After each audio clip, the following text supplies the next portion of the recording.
Welcome all of you to the channel. आज के session के अंदर हम बात करेंगे डेटाबेस मैनेजमेंट सिस्टम के एक और टॉपिक की, वो है आपका सॉर्टिंग, रेफरेंशियल इंटीग्रिटी और रिलेशनशिप के बारे में। ये तीन टॉपिक हैं जो कि आपके जो थर्ड सेशन है डेटाबेस मैनेजमेंट सिस्टम का, उसके पार्ट हैं। तो लास्ट टाइम हमने जो डिस्कस किया था वो हमने डिस्कस किया था कि किस तरीके से टेबल के अंदर हम जो एसक्यूएल की कमांड्स हैं उनको हम कैसे रन कर सकते हैं बेस एप्लीकेशन के अंदर। अब उसी के आगे के टॉपिक्स हैं जो कि आज के लेक्चर के अंदर हम डिस्कस करने वाले हैं। सबसे पहले हम बात करेंगे यहाँ पर सॉर्टिंग की। सॉर्ट करने का मतलब क्या होता है? डेटा को किसी भी ऑर्डर में लगाना, या तो असेंडिंग ऑर्डर में लगाना या फिर डिसेंडिंग ऑर्डर में लगाना। सॉर्टिंग बेसिकली किया जाता है टू अरेंज द डेटा। कई बार क्या होता है कि जब आप, क्योंकि बेसिकली जब भी हम टेबल बनाते हैं, जैसा कि आप यहाँ पर भी देख रहे हो, आपकी बुक में जो एग्जांपल दिया हुआ है, टेबल बनी हुई है, एम्प्लॉय आईडी तो आपका सीरियल वाइज चल रहा है, बट अगर आपको नाम एक सॉर्टेड ऑर्डर में चाहिए, आप नाम ये चाहते हो कि मेरे अल्फाबेटिकल ऑर्डर के अंदर अरेंज हो जाए, तो वो आप मैनुअली तो आप करोगे नहीं। तो यहाँ पर ऑप्शन होता है सॉर्टिंग का, यहाँ से जाके हम सॉर्ट कर सकते हैं। अब प्रैक्टिकली इसको कैसे करते हैं एक बार हम देख लेते हैं कि सॉर्टिंग हम करते कैसे हैं। इसके लिए हमें अपने बेस एप्लीकेशन पे जाना पड़ेगा। बेस एप्लीकेशन पे जाने के बाद आप टेबल पे क्लिक करेंगे और जिस भी टेबल के अंदर आपको सॉर्टिंग करनी है आप उस टेबल को ओपन कीजिए। फॉर एग्जाम्पल मैंने स्टूडेंट नाम की टेबल क्रिएट की हुई है, तो मैं इसको ओपन करती हूँ। अब यहाँ पर आईडी ऑलरेडी मेरा सॉर्टेड ऑर्डर के अंदर है। नेम को अगर मुझे सॉर्ट करना है तो मेरे को पहले नेम का जो कॉलम है उसे सिलेक्ट करना है।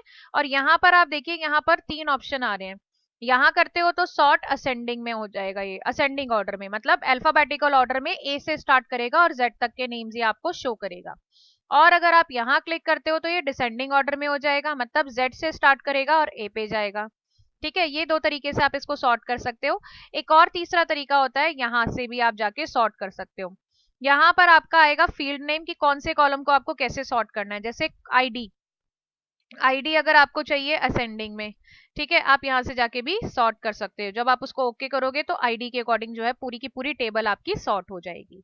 ठीक है, यहीं से ही आप दूसरा भी कर सकते हो। फॉर एग्जाम्पल आपको जो नेम्स चाहिए वो भी आपको अगर असेंडिंग ऑर्डर में चाहिए तो आप इसको ओके कर दो, या फिर अगर आपको डिसेंडिंग ऑर्डर में नेम्स चाहिए तो आप इसको ओके कर दीजिए। तो ये देखिए नेम्स आपके आ गए हैं यहाँ पर, बट वो लेगा नहीं क्योंकि यहाँ पर आईडी के अंदर हमने ऑलरेडी असेंडिंग ऑर्डर लगा रखा है। तो एक बारी में एक ही पर्टिकुलर जो है सॉर्टिंग के अकॉर्डिंग हम इसको कर सकते हैं। हाँ, यहाँ से जाके अगर आप कॉलम सिलेक्ट करते हो तो ये आप इंडिविजुअली आप अलग अलग जाके कर सकते हो। ठीक है, यहाँ से करोगे आप इस तरीके से भी कर सकते हो। तो ये था कि किस तरीके से हम जो है सॉर्टिंग हम अप्लाई कर सकते हैं अपने डेटाबेस के अंदर, अपने जो टेबल्स वगैरह हम जो क्रिएट करते हैं उसमें। इसके बाद हम बात करेंगे अपने अगले टॉपिक की, जो कि है आपका रेफरेंशियल इंटीग्रिटी। अब रेफरेंशियल इंटीग्रिटी का मतलब क्या होता है? रेफरेंशियल इंटीग्रिटी का मतलब होता है कि इस तरीके का एक प्रोविजन रखना ताकि आपका जो डेटा है, जो आप डेटाबेस के अंदर मेंटेन कर रहे हो, उसकी एक्यूरेसी बनी रहे, उसकी कंसिस्टेंसी बनी रहे। ठीक है, referential integrity is used to maintain the accuracy and consistency of data in a relation. मतलब यहाँ पर जो भी डेटाबेस के अंदर आप बना रहे हो उसके अंदर आपके जो एक्यूरेसी बनी रहे, इसलिए हम जो है रेफरेंशियल इंटीग्रिटी को यूज करते हैं। अब रेफरेंशियल इंटीग्रिटी का जो काम है वो कैसे होता है? In a relationship data is linked between two or more table. दो टेबल्स के बीच में जब भी हम लिंकिंग करते हैं, this is achieve by having a foreign की। अब क्या करते हैं कि हम दो टेबल्स हैं, एक में आपकी प्राइमरी की होगी, दूसरे की प्राइमरी की होगी, बट दूसरे की प्राइमरी की पहली टेबल के अंदर क्या बन जाती है, वहां पर आपकी फॉरेन की बन जाती है। तो इस तरीके से जो है रेफरेंशियल इंटीग्रिटी क्रिएट की जाती है। Referential integrity requires that whenever a foreign key value is used must have a valid existing primary key in the parent table. जब भी आप अपनी रिलेटेड टेबल के अंदर if you want to make some changes, तो आपकी हमेशा जो है प्राइमरी टेबल वो पहले चेक करेगा। अब रेफरेंशियल इंटीग्रिटी के कॉन्सेप्ट को हम एक एग्जाम्पल के थ्रू यहाँ पर समझते हैं। ये देखिए यहाँ पर एक एग्जाम्पल दिया हुआ है। आप देखो यहाँ पर एक टेबल दी हुई है, प्राइमरी टेबल, ठीक है, और यहाँ पर एक दूसरी टेबल दी हुई है, रिलेटेड टेबल। अब प्राइमरी टेबल के अंदर आपको दिख रहा होगा कि दो आईडी दिए हुए हैं, कंपनी आईडी और कंपनी नेम। और यहाँ पर रिलेटेड टेबल के अंदर दिया है कंपनी आईडी, प्रोडक्ट आईडी और प्रोडक्ट नेम। अब यहाँ पर क्या होता है आपका कि जो भी डेटा, अब कंसिस्टेंसी कैसे चेक होगी, हमेशा कंपनी आईडी दोनों आईडी उसके अंदर कॉमन है। अब यहाँ पर प्रोडक्ट आईडी दिया हुआ है, प्रोडक्ट का नेम दिया हुआ है, ठीक है, अब वन वो यहाँ से चेक करेगा, वन यहाँ पर है, दैट मीन्स कि एसोसिएटेड रिकॉर्ड है, ये दोनों रिकॉर्ड जो है एसोसिएटेड है। बट कभी भी ऐसा नहीं होगा कि रिलेटेड टेबल के अंदर कोई रिकॉर्ड आपका एग्जिस्ट करता है और वो अगर आपका प्राइमरी टेबल के अंदर नहीं होगा तो यहाँ पर रेफरेंशियल इंटीग्रिटी का जो कंस्ट्रेंट है वो यहाँ पर अप्लाई होगा। तो ये इस तरीके का रिकॉर्ड कौन सा रिकॉर्ड बन जाएगा, आपका ऑपरेंट रिकॉर्ड बन जाता है। ऑपरेंट रिकॉर्ड बेसिकली ऐसा रिकॉर्ड होता है जिसका कोई भी रेफरेंस आपकी मेन टेबल या प्राइमरी टेबल के अंदर एग्जिस्ट नहीं करता। तो ऐसे रिकॉर्ड को मैनिपुलेट करने में यहाँ पर प्रॉब्लम आती है। Here the table, here the related table contains the foreign key value that does not exist in primary key field of a primary table. ठीक है, दैट इज कंपनी आईडी, जो कि कंपनी आईडी यहाँ पर 15 number exist नहीं करती। This has result in an operant record. फिर ये ऑपरेंट रिकॉर्ड बन जाता है, मींस कि ऐसा रिकॉर्ड जिसके जिसके अंदर आपका प्राइमरी टेबल के अंदर जो रिकॉर्ड एग्जिस्ट नहीं करता। In base data can be link between two or more table with the help of primary key and foreign key constraint. Primary key और फॉरेन की के थ्रू हम इनको अप्लाई कर सकते हैं। अब जो हमारा रेफरेंशियल इंटीग्रिटी है वो किस चीज में हेल्प करता है? रेफरेंशियल इंटीग्रिटी हेल्प करता है आपके कोई भी ऐसा record, adding record to the table, related table, if there is no associated record in available in primary table. मतलब क्या है यहाँ पर आपका, कि आपकी जो रिलेटेड टेबल है इसके अंदर आप कोई भी रिकॉर्ड एंटर नहीं कर सकते अनटिल और अनलेस उसका कोई प्राइमरी टेबल के अंदर उसका एग्जिस्टेंस ना हो। ठीक है, हमेशा अगर आपको करना है रिलेटेड टेबल में, if you want to make any changes, तो उसका सबसे पहले आपका प्राइमरी टेबल के अंदर एग्जिस्टेंस होना जरूरी है। सेकेंड है changing value in primary table if the dependent records are present in associate table. आप प्राइमरी टेबल के अंदर आप चेंजेस नहीं कर सकते अगर उससे रिलेटेड कंटेंट आपका रिलेटेड टेबल के अंदर प्रेजेंट है। You cannot delete records from the primary table if there are any matching related records available in the associated table. आप प्राइमरी टेबल के अंदर से भी जो रिकॉर्ड्स हैं you can not delete them अगर उनके इंस्टेंसेस आपके रिलेटेड टेबल के अंदर एग्जिस्ट करते हैं। तो रेफरेंशियल इंटीग्रिटी जो है वो आपको ये जो तीन तरह की जो मिस्टेक्स हैं इनको अवॉइड करने में हेल्प करता है। ठीक है, तो आपको हमेशा ध्यान रखना है कि if you want to make your data consistent तो रेफरेंशियल इंटीग्रिटी का जो फैक्टर है आपके डेटाबेस के अंदर होना जरूरी है। इससे आपकी जो डुप्लीकेशन वैल्यूज हैं वो डेटा डुप्लीकेट होना कम हो जाता है, रुक जाता है, और जो कंसिस्टेंसी है आपके डेटा की वो अप्रोप्रिएट रहती है और वो बढ़ती रहती है। रिलायबल डेटा आप वहां पे प्रोड्यूस करते हो। इसके बाद जो नेक्स्ट टॉपिक है उसके बारे में हम बात करेंगे। नेक्स्ट टॉपिक है आपका रिलेशनशिप इन डेटाबेस, कि कैसे जो रिलेशनशिप है बिटवीन टेबल्स कैसे क्रिएट किया जाता है। अब रिलेशनशिप का क्या मतलब होता है? अब देखिए, मैंने आपको ये बात शुरू में ही बताई थी कि जो भी हम डेटाबेस के अंदर टेबल क्रिएट करते हैं उन टेबल्स को हम क्या बोलते हैं? रिलेशंस बोलते हैं। And each and every table is related with one another table in some way or the other. किसी ना किसी तरीके से वो दोनों के बीच में या दो से ज्यादा टेबल्स के बीच में रिलेशन होता है। वो रिलेशन होता किस किस तरीके का है? सबसे पहले तो जो रिलेशनशिप क्रिएट करने का फायदा क्या होता है डेटाबेस में? इसमें होता है आपका टाइम सेव होता है।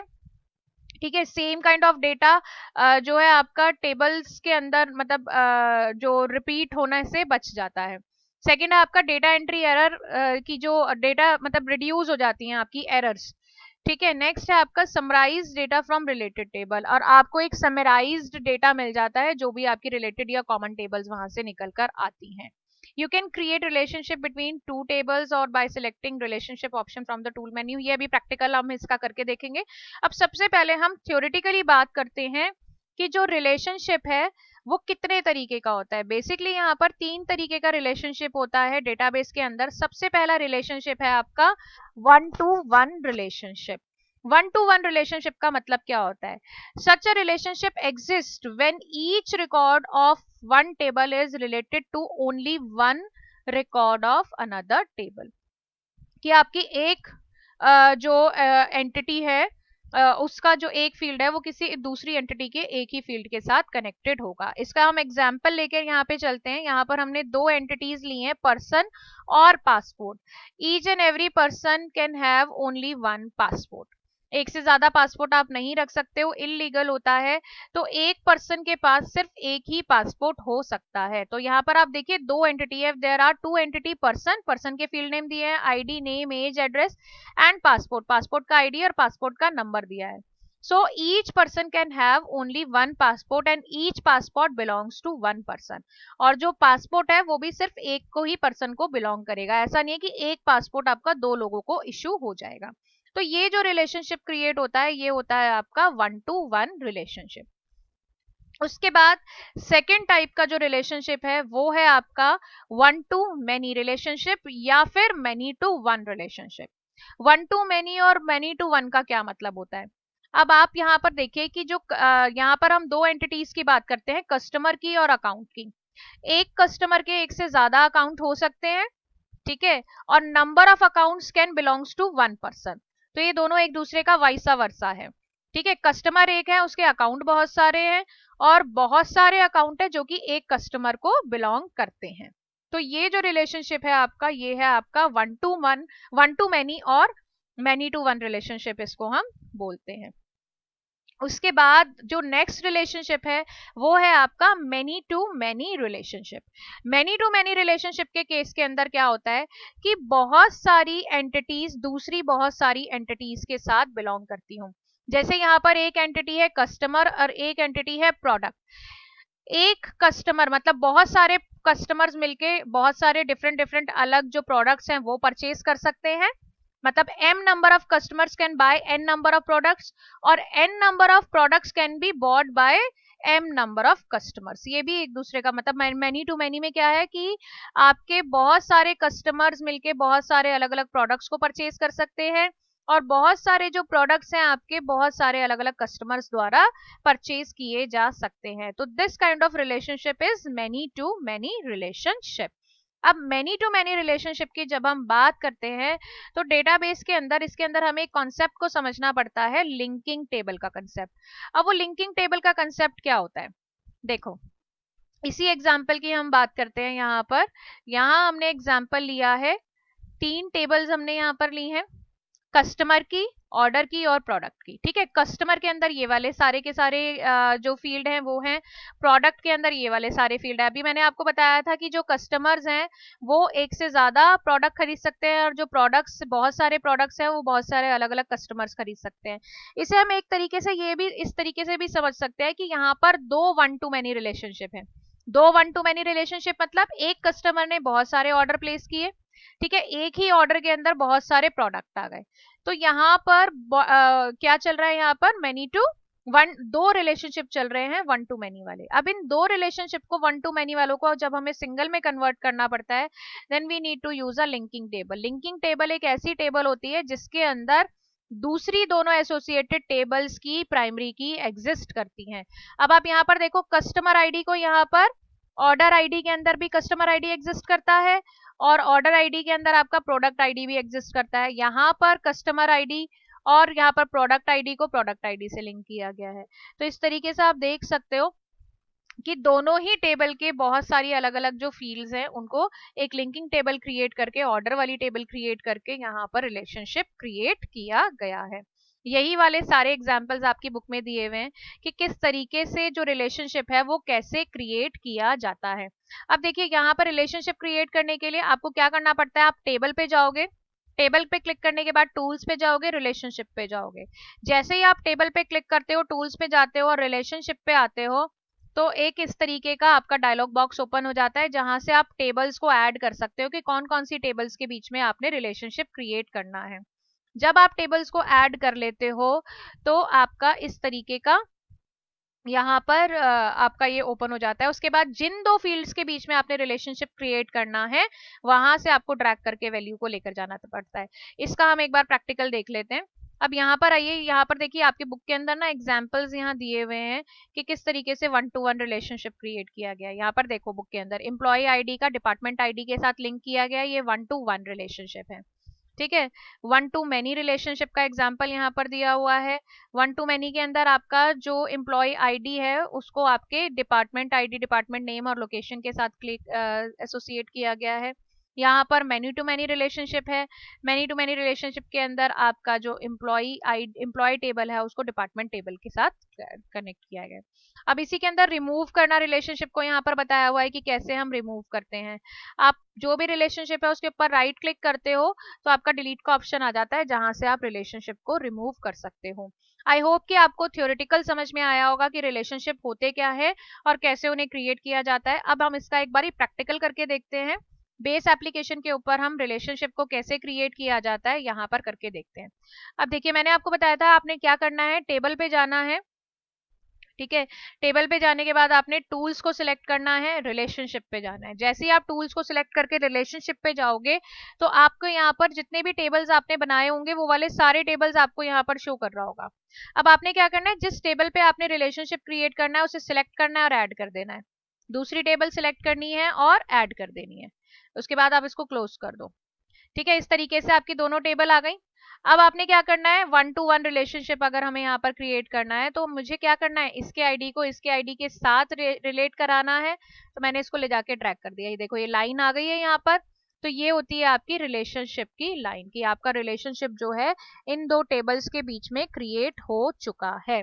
अगर आपको ये रिलेशनशिप एडिट करना है या डिलीट करना है तो आप क्या करोगे, डिलीट करना है तो सिंपली आप डिलीट कर दोगे। अगर एडिट करना है तो आप वहां से जाके आप एडिट भी कर सकते हो। दोबारा देखते हैं किस तरीके से करना है। आपने जिसको जिसके साथ क्रिएट करना है आप यहाँ से जाके उसको कर सकते हो। नहीं तो आप यहाँ से भी आता है, इंसर्ट करके न्यू रिलेशन पर जाकर आप वहां से उसको वहां से भी जाके कर सकते हो। और सेम इसी तरीके से आपको अगर ये रिलेशनशिप नहीं चाहिए तो आप इसे यहाँ से जाके डिलीट भी कर सकते हैं। तो इसी तरीके से बाकी के रिलेशनशिप भी जो है वो क्रिएट किए जाते हैं टेबल्स के अंदर। तो इसके साथ ही आपका जो यूनिट 3 का जो सेशन 3 था ऑपरेशंस वाला, ये हमारा खत्म होता है। अगले लेक्चर के अंदर हम आगे के यूनिट्स के जो भी टॉपिक्स हैं हम उनको डिस्कस करेंगे। और आज का लेक्चर हमारा यहीं खत्म होता है। अभी हम यहीं तक ही हम आज के लेक्चर के अंदर कवर करेंगे। तो इसके साथ if you are new to my channel then subscribe to it for such videos and updates. और अगर ऑलरेडी आप मेरे चैनल पर हैं और मेरे वीडियोस आप देख रहे हैं तो आप मुझे कमेंट कर सकते हैं। अगर आपको कुछ टॉपिक में प्रॉब्लम होती है, कुछ नहीं समझ में आता है, और अगर आपको मेरे वीडियोस अच्छे लगते हैं तो आप उन्हें लाइक कर सकते हैं। Thank you so much.